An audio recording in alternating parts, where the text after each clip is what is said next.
I'm doing it for my daughter. This is, she should link up with Gary Vaynerchuk. She's looking for new, interesting ways to use social media. She's looking to push the boundaries of what is possible on the online space and this great social experiment we're doing on the computer here. She wants to dig into that. I think she should hang out with Gary Vaynerchuk, who is a genius and not a retard. Who's that? Gary Vaynerchuk is a online guru, new web X.0 figurehead guy who's been around, I think, since the mid-aughts, and he is famous for making these. He's famous for making these powerful, important, groundbreaking, cutting-edge, visionary predictions like people are going to stop using newspapers and start using Facebook for advertising. He's one of the most important thinkers in the web space because he came up with the prediction that nobody else could see coming, that people are going to start using Snapchat more than they're using email. I think Snapchat's going to open up their platform and won't be one-to-one. Yep. And I think brands and businesses can send a snap to 10,000 people that are following them, and that when they open it for those 10 seconds, they're actually paying attention. Yeah. Yep. And so what if the snap said, take a picture, a screenshot of this, and scan it at the register for 10% off? I think people will do things like that. And let's make a note here to put a clip in of Gary Vaynerchuk. I hate Gary Vaynerchuk. I think that just based on the way he looks and based on the tone of his voice, he should be cleaning urinals at the Wembley, at the, what's the stadium where the Red Sox play? Fenway. He should be at Fenway Park cleaning up under the bleachers. Okay? That's what this guy should be doing. Gary Vaynerchuk. What a grating, annoying little man. What an offensive persona. What a fraud. Gary Vaynerchuk. People are not going to use email anymore. In the future, you're just going to be on your phone all day. What a visionary. What a beautiful portrait of the future. What a beautiful vision for the future. 2050, we're all going to be on our phone all day being advertised to.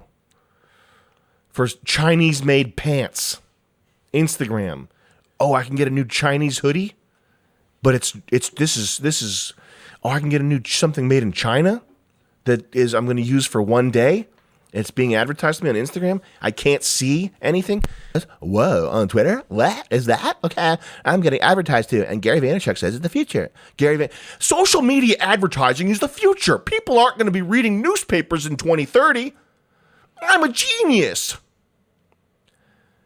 Gary Vaynerchuk's aspiration is to own a sports team. Period. And that's on period.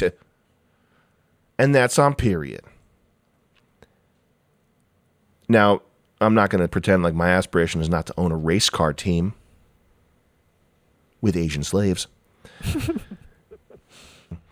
Is to own a sports team so he can pat sweaty men on the butt. Good job, champ. Can I pat your bottom? I'm Gary V. I emailed Gary Vaynerchuk with a politely worded list of criticisms that I have for him, and I'm hoping to hear back soon.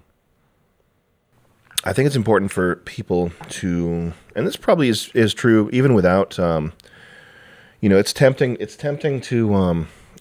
think if only politics were better and more like what I wanted, my life would be good. And maybe that's true, but maybe it's also true that people in general need to take more responsibility for their circumstances.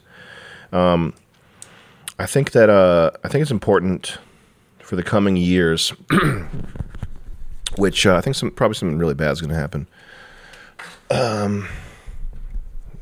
Something really bad is going to happen in the next 5 years. Something bad is going to happen. I think it's important for people to be what I would call an all-terrain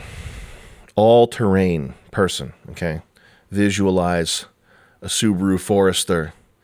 Become that as a person, okay? All-terrain, meaning that whatever happens, you will find a way to circumnavigate the obstacles. Okay, slalom test.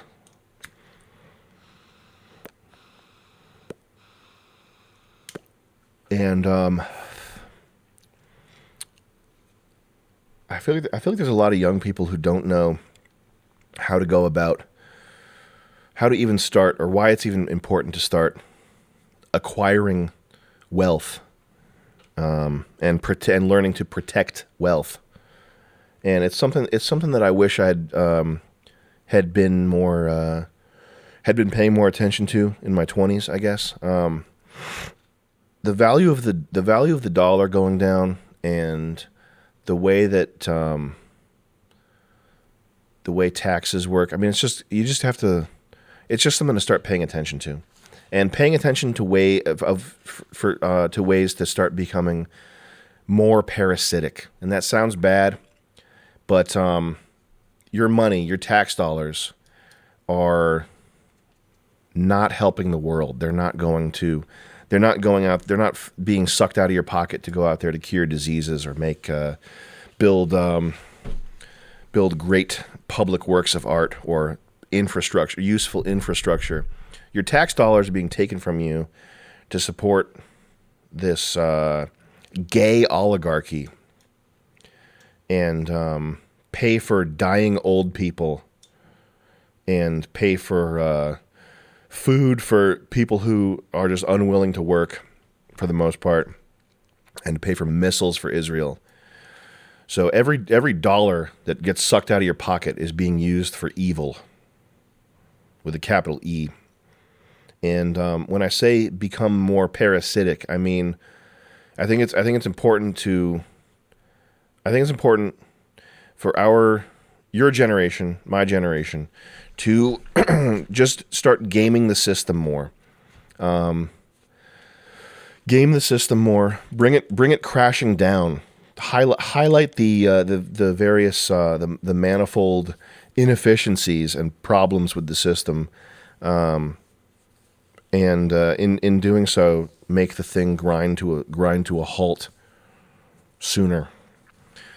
There's this real old timer. When I was younger, I always heard to pay off my debt. Pay off your debt. You should buy a house. Every American wants to buy a house. This is how you get rich. You buy a house. You pay off your debt. You don't have any debt. You don't want debt. That's bad. Debt's very bad. I'm in so much debt right now. I'm probably in $100,000 worth of debt. I probably have $100,000 worth of debt. Do you know what the negative consequences of me having $100,000 worth of debt is? I got a phone call that I don't pick up. You can't. There's no debtor's prison. The only negative is if I ever wanted to buy a house, which I don't want to do because the real estate market is in a bubble. Why would you buy a house while the real estate market's in a bubble? I guess my longest term plan would be to get rich enough that I can buy a modest house, cash, I don't know, or just have enough assets that my credit score is not comparatively as important. But the short-term debt thing, I mean, I know, Julian, doesn't debt bother you? No. Dude, I've been mad that... You pay your car, I guess you pay your car bill because you have to, because you repo your car. Yeah. But, like, you taught me not to really give a shit about that. You, and then, I forget his name. There's this one real estate dude, but he has, like, a podcast talking about, like, personal finance. Robert Kiyosaki? No. He's, like, a bald Texas white dude. Oh. But, yeah, he's very anti... Like, it's not worth, like... The thing about debt is that every rich person uses debt. Every rich person is always in debt. They're in millions of dollars of debt.